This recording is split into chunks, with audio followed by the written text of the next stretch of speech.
ഓണക്കാലമായതുകൊണ്ട് എല്ലാവർക്കും ഓണാശംസകൾ നേർന്നുകൊണ്ട് ഒരു പുതിയ വീഡിയോയിലേക്ക് സ്വാഗതം. ഇന്നത്തെ വീഡിയോ നമ്മുടെ വീടുകളിൽ വളരെ ചുരുങ്ങിയ ചെലവിൽ ഒരു സോളാർ എനർജി എങ്ങനെയാണ് ഫിറ്റ് ചെയ്യുന്നതിനെ കുറിച്ചുള്ള വീഡിയോയാണ്.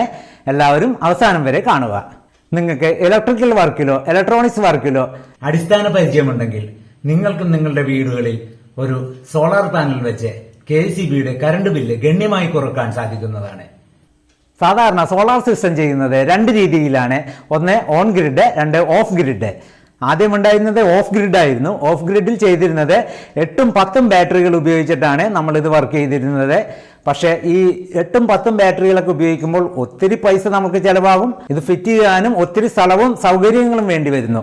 അതുകൊണ്ട് നമുക്ക് ഈ ബാറ്ററി കേടായി കഴിഞ്ഞ് കഴിഞ്ഞാൽ നമ്മളുടെ ഈ സോളാർ സിസ്റ്റം അവിടെ കിടക്കുകയാണ് ചെയ്യാറ്. അപ്പോൾ അതിന് ഉപരിയായിട്ട് നമ്മളിപ്പോൾ പുതിയതായിട്ടുള്ള ഒരു സിസ്റ്റം വെച്ചിരിക്കുന്നത് ഒരു മാക്സിമം ഒരു 2 ബാറ്ററി ഉപയോഗിച്ചിട്ട് നിങ്ങൾക്ക് ഈ ഒരു സോളാർ എനർജി പാനൽ ഉപയോഗിച്ച് നിങ്ങളുടെ വീട്ടിലെ കറണ്ട് ബില്ല് കുത്തനെ കുറക്കാൻ സാധിക്കുന്നതാണ്. ഇത് നിങ്ങൾക്ക് ഒരു ബാറ്ററിയിലും പ്രവർത്തിക്കാം. എന്നിരുന്നാലും 2 ബാറ്ററിയിൽ പ്രവർത്തിച്ചു കഴിഞ്ഞാൽ നിങ്ങളുടെ വീടുകളിലെ മാക്സിമം ഉപകരണങ്ങൾ നിങ്ങൾക്ക് ഇതിൽ കണക്ട് ചെയ്യാവുന്നതാണ്. ഇപ്പോൾ ഓൺ ഗ്രിഡിൽ ചെയ്തു വരുന്നത് 2 kVയോ 3 kVയോ ഉപയോഗിച്ച് നമ്മളുടെ വീട്ടിൽ നിന്നും വൈദ്യുതി ഉൽപ്പാദിപ്പിച്ച് KCBക്ക് വിൽക്കുകയാണ് ശരിക്കും ചെയ്യുന്നത്. അതുമൂലം KCBയിൽ നിന്ന് ഉപയോഗിക്കുന്ന കറണ്ട് ബില്ല് നമ്മൾക്ക് യാതൊരു പൈസയും കൂടാതെ ഉപയോഗിക്കാം. അതിന്റെ ലിമിറ്റ് വരെ ഉപയോഗിക്കാൻ പറ്റുകയുള്ളൂ. അപ്പോൾ 3 kVയോ 4 kVയോ വെച്ച് കഴിഞ്ഞാൽ വീടുകളിലെ എല്ലാ ഉപകരണങ്ങളും ഇങ്ങേറ്റം AC വരെ പ്രവർത്തിച്ചാലും നിങ്ങളുടെ വീട്ടിൽ യാതൊരു കറണ്ട് കാശും ആകുന്നതല്ല. പക്ഷെ ഇതിന് ഒത്തിരി പൈസ ചെലവാകുന്നത് കൊണ്ട് ഇത് ചെയ്യുന്നവരുടെ എണ്ണം കുറവാണ്. എന്നിരുന്നാലും ആൾക്കാർ ചെയ്യുന്നുണ്ട്. പക്ഷേ ഇതിനേക്കാളും കൂടുതലായിട്ട് ആൾക്കാർ പ്രിഫർ ചെയ്യുന്നത് ഒരു ബാറ്ററി ഉപയോഗിച്ചോ 2 ബാറ്ററി ഉപയോഗിച്ചോ നമ്മുടെ വീടുകളിൽ സോളാർ എനർജി ഉപയോഗിച്ച് നമ്മളുടെ കറണ്ട് ബില്ല് കുത്തനെ കുറക്കാൻ സാധിക്കുന്ന സിസ്റ്റമാണ് ഫോളോ ചെയ്യുന്നത്. ഇതിനായിട്ട് വേണ്ടത് ഒരു സോളാർ പാനലോ 2 സോളാർ പാനലോ നിങ്ങൾക്ക് ഉപയോഗിക്കാം. ഞാനിവിടെ കാണിക്കുന്നത് 2 സോളാർ പാനൽ ഉപയോഗിച്ചിട്ടാണ്. അതായത് ഒരു high efficiency low light performance ഉള്ള 455 വാട്ട് 41.5 വോൾട്ട് വീതമുള്ള 2 സോളാർ പാനലുകൾ വെച്ചിട്ടാണ് ഇത് കാണിക്കുന്നത്. ഈ പാനലിന് 7 അടി നീളവും 3.5 അടി വീതിയുമാണ് ഉള്ളത്. ഈ 2 പാനലും നമ്മൾ സീരിയലായിട്ട് കണക്ട് ചെയ്യുമ്പോൾ നമ്മൾക്ക് ഹൈ വോൾട്ടേജ് കിട്ടുന്നു. ഈ ഹൈ വോൾട്ടേജ് കൊണ്ട് നിങ്ങളുടെ വീടുകളിലുള്ള സ്ക്വയർ വേവ് ഇൻവെർട്ടറോ സൈൻ വേവ് ഇൻവെർട്ടറോ അതിലേക്ക് ഈ സോളാർ പാനൽ കണക്ട് ചെയ്യാവുന്നതാണ്. ഇതിനായിട്ട് അഡീഷണൽ ആയിട്ട് വേണ്ടി വരുന്നത് ഒരു MPPT ചാർജ് കൺട്രോളറാണ്. MPPT എന്നാൽ മാക്സിമം പവർ പോയിന്റ് ട്രാക്കിംഗ് എന്നാണ്. എന്ന് വെച്ചാൽ വളരെ വെയിൽ കുറഞ്ഞ അവസ്ഥയിലും അല്ലെങ്കിൽ ഒരു മഴയുള്ള അവസ്ഥയിലും നിങ്ങൾക്ക് വെളിച്ചത്തിൽ നിന്നും മാക്സിമം കറണ്ട് ഉൽപ്പാദിപ്പിച്ച് കണ്ടെത്തി അത് നമ്മളുടെ ബാറ്ററിയിൽ സ്റ്റോർ ചെയ്യുന്ന ഒരു ജോലിയാണ്. അല്ലെങ്കിൽ നമുക്ക് വീടുകളിൽ ഉപയോഗിക്കാൻ പറ്റുന്ന ഒരു തരത്തിലുള്ള വർക്കാണ് ഈ MPPT ചാർജ് കൺട്രോളർ ചെയ്യുന്നത്. ഇപ്പോൾ സോളാറിന്റെ ഉപയോഗം കൂടി വരുന്നത് കൊണ്ട് ഈ സോളാർ പാനലിന്റെയൊക്കെ വില വളരെ കുറഞ്ഞു വരികയാണ്. എന്തുകൊണ്ടെന്നാൽ ഒത്തിരി ബ്രാൻഡുകളാണ് ഇന്ന് വിപണിയിലുള്ളത്. ഉപയോഗം കൂടുന്നത് കൊണ്ട് ഇതിലേക്ക് പല ആളുകളും കടന്നു വരുന്നു. ഇതിന്റെ ഉൽപാദനം വളരെ വർദ്ധിച്ചിരിക്കുകയാണ്. അപ്പോൾ നിങ്ങൾക്ക് ചുരുങ്ങിയ ചെലവിൽ തന്നെ 1-2 പാനൽ ഉപയോഗിച്ച് നിങ്ങളുടെ വീടുകളിലെ ഇൻവെർട്ടറിലോട്ട് ഇത് കണക്ട് ചെയ്ത് ഒരു ദിവസം രാവിലെ 8 മണി മുതൽ ഒരു 10 മണി വരെയാണ് നിങ്ങളുടെ ബാറ്ററി ചാർജ് ചെയ്യാനായിട്ട് ഈ സോളാർ എനർജി ഉപയോഗിക്കുന്നത്. ബാക്കിയുള്ള എനർജി നിങ്ങൾക്ക് ലൈവായിട്ട് തരുന്നതാണ്. അതും ഒരു വൈകുന്നേരം 5 മണി വരെയൊക്കെ ചിലപ്പോൾ കിട്ടാറുണ്ട്. ഈവൻ 6-6:30 വരെയെങ്കിലും കിട്ടാറുണ്ട്. അപ്പോൾ ഞാൻ ഉപയോഗിച്ചിരിക്കുന്ന പാനൽ കൊണ്ട് എനിക്ക് ഏകദേശം ഒരു രാവിലെ 7 മുതൽ വൈകുന്നേരം ഒരു 6 മണി വരെ കുറഞ്ഞത് കിട്ടുന്നുണ്ട്. ഇങ്ങേയറ്റം ഒരു നല്ല മഴയുള്ള സമയത്ത് പോലും ഞാൻ ഇത് പരീക്ഷിച്ചപ്പോൾ 92 വോൾട്ടുള്ള ഈ പാനലിൽ നിന്ന് 73 റേഞ്ച് വരെ ഇതിന്റെ വോൾട്ടേജ് കിട്ടിക്കൊണ്ടിരുന്നു. ആയതുകൊണ്ട് ഇത്തരം ലോ ലൈറ്റ് പെർഫോമൻസ് ഉള്ള ഒരു മോണോപെർക്ക് ഹാഫ് കട്ട് പാനൽ ഉപയോഗിക്കുകയാണെങ്കിൽ നിങ്ങൾക്ക് ഇതുപോലെ നല്ല എഫിഷ്യൻസിയോടുകൂടിയുള്ള എനർജി സ്റ്റോർ ചെയ്യാവുന്നതാണ്. അപ്പോൾ ഇതെങ്ങനെയാണ് ഫിറ്റ് ചെയ്യുന്നതെന്ന് നോക്കാം. ഇതൊരു ലെങ്ത് കൂടിയ വീഡിയോ ആയതുകൊണ്ട് 3 ഭാഗങ്ങളായിട്ടാണ് ഇവിടെ അപ്ലോഡ് ചെയ്യുന്നത്. അതുകൊണ്ട് നിങ്ങൾ ഈ 3 ഭാഗങ്ങളും കാണണമെന്ന് അഭ്യർത്ഥിക്കുന്നു. എന്നാലേ നിങ്ങൾക്കിത് പൂർണ്ണമായിട്ടും മനസ്സിലാകുകയുള്ളൂ. വളരെ വിശദമായിട്ട് പറയുന്നത് കൊണ്ടാണ് ഈ വീഡിയോയുടെ ലെങ്ത് കൂടിയത്. ഇതുപോലുള്ള ടെക്നിക്കൽ വീഡിയോകൾ വളരെ കഷ്ടപ്പെട്ടാണ് നമ്മൾ ഇത് ചെയ്തെടുക്കുന്നത്. അതുകൊണ്ട് നിങ്ങളുടെ ഒരു സഹകരണം മാത്രമാണ് അഭ്യർത്ഥിക്കുന്നത്. അതിനു മുമ്പായി നിങ്ങൾക്ക് ഈ വീഡിയോ ഉപകാരപ്രദമാകുമെങ്കിലോ ഇഷ്ടമാകുമെങ്കിലോ ലൈക്ക് ചെയ്യുവാനും ഷെയർ ചെയ്യുവാനും സബ്സ്ക്രൈബ് ചെയ്യാനൊന്നും മറന്നു പോകരുത്. അതുപോലെ തന്നെ ഞാനിടുന്ന വ്യത്യസ്തമായിട്ടുള്ള ടെക്നിക്കൽ വീഡിയോകൾ നിങ്ങൾക്ക് ഉടൻ തന്നെ ലഭിക്കുന്നതിന് വേണ്ടി താഴെയുള്ള ബെല്ലൈക്കൺ എനേബിൾ ചെയ്യണമെന്ന് കൂടി അഭ്യർത്ഥിക്കുന്നു. നമുക്ക് വീഡിയോയിലേക്ക് കിടക്കാം. ഇതാണ് ഒരു മോണോപെർക്ക് സോളാർ പാനൽ. സോളാർ പാനൽ എന്ന് കേൾക്കുമ്പോൾ എന്തോ ഒരു വലിയ മഹാകാര്യമാണെന്നാണ് എല്ലാവരും ധരിച്ചു വെച്ചിരിക്കുന്നത്. ഇത് ഇത്ര സിമ്പിൾ ആണെന്നുള്ളതാണ് വളരെ ക്ലിയർ ആയിട്ടുള്ള ഒരു കാര്യം. കാരണം ഇതിൽ നിന്ന് വരുന്ന ഔട്ട്പുട്ട് ഒരു പോസിറ്റീവ് വയറും ഒരു നെഗറ്റീവ് വയറും മാത്രമാണുള്ളത്. അപ്പോൾ യാതൊരുവിധ കൺഫ്യൂഷനും ഇല്ല. ഈ പോസിറ്റീവ് വയർ രണ്ടും കണക്ട് ചെയ്തിട്ട് വീടിന്റെ മേൽക്കൂരയിലോ ഇല്ലെങ്കിൽ ഡ്രസ് ഇട്ട വീടിന്റെ ഷീറ്റിന്റെ മേലിലോ നിങ്ങൾക്ക് സ്ഥാപിക്കാവുന്നതാണ്. അതിൽ നിന്നും 2 വയർ കണക്ട് ചെയ്തിട്ടാണ് താഴത്തെ ചാർജ് കൺട്രോളിലോട്ട് കൊടുക്കുന്നത്. ഇത് ഔട്ട്പുട്ടായിട്ട് ഒരു 42 വോൾട്ടേജ് ആണ് കിട്ടുന്നത്. ഓപ്പൺ സർക്യൂട്ട് വോൾട്ടേജ് 50 വോൾട്ടിനടുത്ത് വരുന്നുണ്ട്. 445 വാട്ടാണ് ഇതിൽ നിന്നും കിട്ടുന്ന ഔട്ട്പുട്ട്. ഈ സോളാർ പാനലിൻ്റെ പിൻഭാഗമാണ് നിങ്ങൾ ഈ കാണുന്നത്. ഇതിൽ മുമ്പ് സൂചിപ്പിച്ച പോലെ 2 കണക്ഷനുകളാണ് ഇതിലുള്ളത്. ഒരു പോസിറ്റീവ് വയറും ഒരു നെഗറ്റീവ് വയറും. ഇത് ഒരു MC4 കണക്ടറാണ് ഇതിലിട്ടിരിക്കുന്നത്. ഇതൊരു വാട്ടർ പ്രൂഫ് കണക്ടറാണ്. ഔട്ട്സൈഡ് വെക്കുമ്പോൾ ഇതിലോട്ട് വെള്ളം കയറാൻ സാധ്യതയുള്ളതുകൊണ്ട് ഇങ്ങനത്തെ ഒരു കണക്ടറാണ് ഇതിൽ ഉപയോഗിച്ചിരിക്കുന്നത്. അതുപോലെ തന്നെ ഇതിന്റെ താഴ്ഭാഗത്തുമുള്ള കണക്ടറാണിത്. ഇത് മെയിൽ ആൻഡ് ഫീമെയിൽ എന്നുള്ള ഒരു രീതിയിലാണ് വരുന്നത്. ഒരു കണക്ടറിന്റെ അറ്റത്ത് ചുമപ്പ് കളറുള്ള വട്ടം കാണാം, അതാണ് പോസിറ്റീവ് വയർ. ഇത് നെഗറ്റീവ് ഫീമെയിൽ കണക്ടറാണ്. നെഗറ്റീവ് കണക്ടർ ഫീമെയിലും പോസിറ്റീവ് കണക്ടർ മെയിൽ MC4ഉമാണ്. ഇതാണ് ഈ പാനലിന്റെ ഡീറ്റെയിൽസ്. നിങ്ങൾക്ക് കാണാമെന്ന് വിചാരിക്കുന്നു.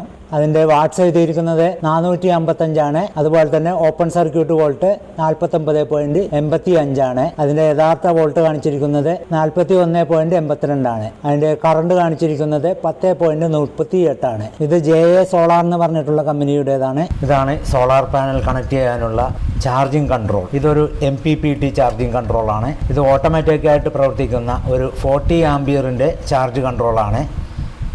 വലിയ പാനലുകളൊക്കെ കൊടുക്കുമ്പോൾ മിനിമം 40 ആംപിയറെങ്കിലും കൊടുക്കുക.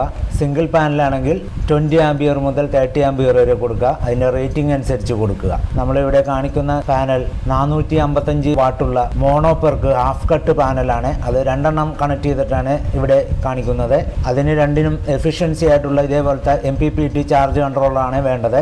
ഈ ചാർജ് കൺട്രോളറിൽ ചാർജിങ് എന്നുള്ള ഒരു ഇൻഡിക്കേറ്റർ ഉണ്ട്, സോളാർ എന്ന് പറഞ്ഞുള്ള ഒരു ഇൻഡിക്കേറ്റർ ഉണ്ട്, പാനൽ എന്ന് പറഞ്ഞുള്ള ഒരു ഇൻഡിക്കേറ്റർ ഉണ്ട്. സ്റ്റക്കാക്കി നിർത്താൻ വേണ്ടിയുള്ള ഒരു ഫ്രീസിങ് സ്വിച്ച് ഉണ്ട്.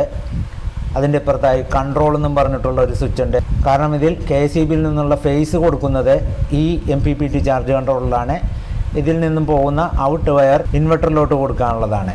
ആ KCBയിലോട്ടുള്ള ലൈൻ നമുക്ക് ത്രൂ ആക്കണമെങ്കിൽ ഈ കൺട്രോൾ പ്രസ് ചെയ്ത് കഴിഞ്ഞ് കഴിഞ്ഞാൽ ബൈപ്പാസ്സായിട്ട് KCB ലൈൻ നമ്മൾ ഇൻവെർട്ടറിലോട്ട് പോകുന്നതാണ്. അതല്ലെങ്കിൽ ഇത് ഓട്ടോമാറ്റിക്കായിട്ട് പ്രവർത്തിക്കുന്നതാണ്. അതാണ് ഇവിടെ ഒരു ആക്റ്റീവ് ലൈറ്റ് ഉണ്ട്. ഇതെല്ലാ ഫംഗ്ഷനും ഓക്കെ ആയി കഴിഞ്ഞാൽ ഈ ആക്റ്റീവ് ലൈറ്റ് തെളിയുന്നതാണ്.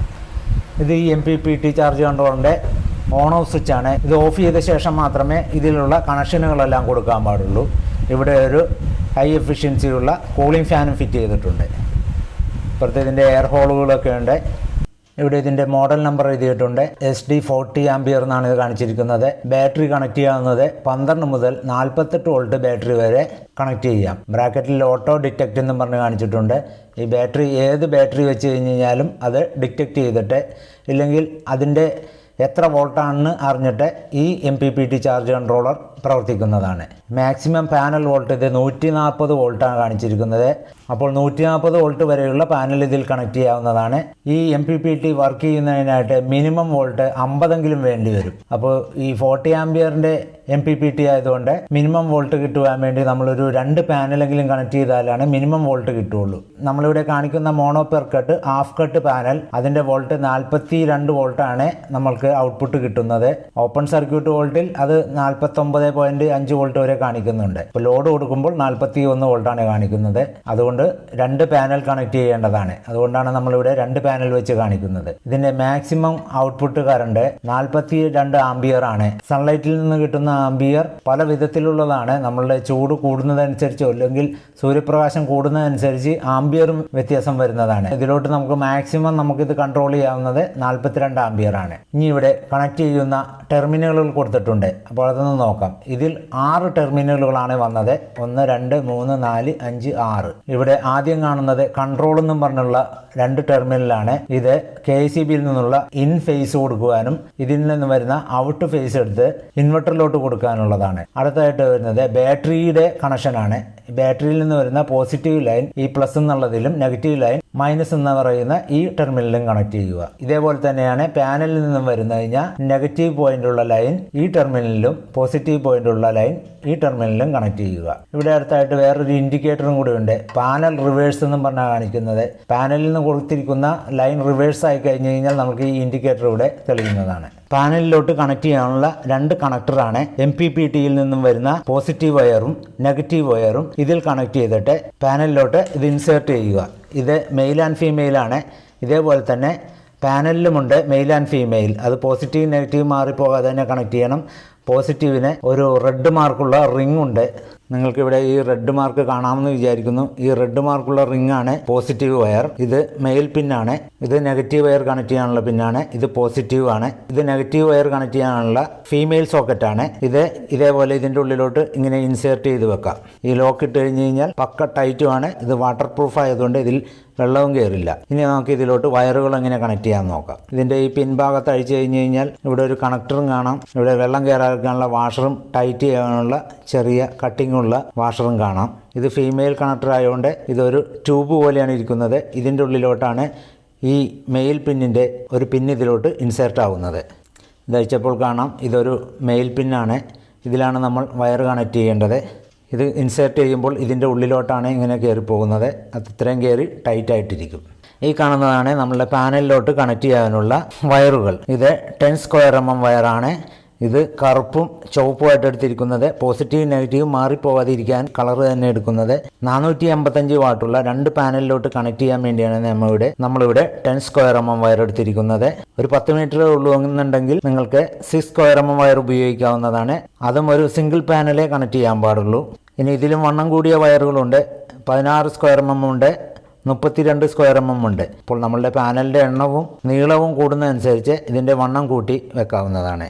ഇനി നമുക്ക് ഈ രണ്ട് വയറിൻ്റെ അറ്റത്ത് ഈ MC കണക്ടർ ഫിറ്റ് ചെയ്യാം. ഇതിങ്ങനെ വരുന്ന ഇത് ക്യാപ്പ് അഴിച്ചിട്ട് ഇതിൻ്റെ രണ്ട് വാഷർ സെറ്റുകളുണ്ട്. വാഷർ സെറ്റുകൾ അഴിച്ച് വെച്ചിട്ട് ആദ്യം ഈ ക്യാപ്പ് ഇങ്ങനെ ഇടുക. അതിനുശേഷം ഒരു ടൈറ്റിംഗ് ക്യാപ്പുണ്ട്. അതും പിന്നെ ഒരു വെള്ളം കയറാതിരിക്കാനുള്ള വാഷർ കണക്ടറും ഉണ്ട്. ഇതിട്ട ശേഷം ഇതിൻ്റെ നെഗറ്റീവായ ഫീമെയിൽ സോക്കറ്റാണ് ഇതിൽ പിടിപ്പിക്കേണ്ടത്. ഇതിങ്ങനെ ക്രിമ്പ് ചെയ്ത് വെച്ചാലും മതി, അല്ലെങ്കിൽ സോൾഡർ ചെയ്ത് പിടിപ്പിക്കുന്നതാണ് കുറച്ച് നല്ലത്. അതിനുശേഷം ഈ ഫീമെയിൽ MC4 കണക്ടറിൻ്റെ ഉള്ളിലോട്ട് ഈ ടെർമിനൽ വെക്കുക. അതിനുശേഷം ഈ MC4 ഫീമെയിൽ കണക്ടറിൻ്റെ ഉള്ളിലോട്ട് ഇത് ഇൻസേർട്ട് ചെയ്യുക. ഫീമെയിൽ കണക്ടർ ഫിറ്റ് ചെയ്ത് കഴിഞ്ഞു. ഇനി നമുക്ക് മെയിൽ കണക്ടർ ഫിറ്റ് ചെയ്യാം. ഇത്രയും നേരം ഈ വീഡിയോ കണ്ടിരുന്നു നിങ്ങൾക്ക് എല്ലാവർക്കും എൻ്റെ നന്ദി. ഈ വീഡിയോയുടെ രണ്ടാം ഭാഗമാണ് അടുത്തതായിട്ട് അപ്ലോഡ് ചെയ്യുന്നത്. അപ്പോൾ നിങ്ങൾ ഈ ഒന്നാം ഭാഗം കണ്ടതിന് ശേഷം ഇതിൻ്റെ രണ്ടാം ഭാഗവും കാണണമെന്ന് കൂടി അഭ്യർത്ഥിക്കുന്നു. നിങ്ങൾക്ക് ഈ വീഡിയോ ഇഷ്ടമായാൽ ലൈക്ക് ചെയ്യുവാനും ഷെയർ ചെയ്യുവാനും സബ്സ്ക്രൈബ് ചെയ്യാനൊന്നും മറന്നു പോകരുത്. അടുത്ത വീഡിയോയിൽ കാണുന്നതുവരെ എല്ലാവർക്കും ഒരിക്കൽ കൂടി നന്ദി, നമസ്കാരം.